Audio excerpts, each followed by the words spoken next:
ഇപ്പോൾ എല്ലാവരുടെയും ഡൗട്ടാണ്, ഈ ലിഥിയം ബാറ്ററിക്ക് 6000 സൈക്കിൾസ് അല്ലെങ്കിൽ നമുക്ക് 10 ഇയറാണല്ലോ വാറണ്ടി വരുന്നത്. അപ്പം നമ്മുടെ ഈ സിസ്റ്റം എങ്ങനെയാണ് വർക്ക് ചെയ്യണേ?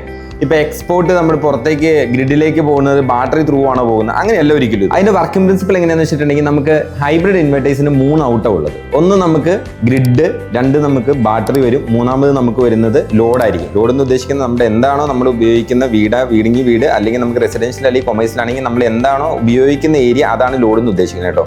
അതാണ് അങ്ങനെ 3 കാറ്റഗറിയാണ് വരുന്നത്. അതിൻ്റെ അകത്ത് നമുക്ക് ലോഡും അതുപോലെ തന്നെ ബാറ്ററിയും നമുക്ക് സ്വിച്ച് ചെയ്യാൻ പറ്റും. നമുക്ക് ഏതാണോ ഫസ്റ്റ് പ്രിഫറൻസ് കൊടുക്കേണ്ടത്, ഫസ്റ്റ് വേണമെങ്കിൽ ബാറ്ററി ആക്കാൻ പറ്റും, ഫസ്റ്റ് ലോഡ് ആക്കാൻ പറ്റും, അല്ലെങ്കിൽ നേരെ തിരിച്ചു ആക്കാൻ പറ്റും.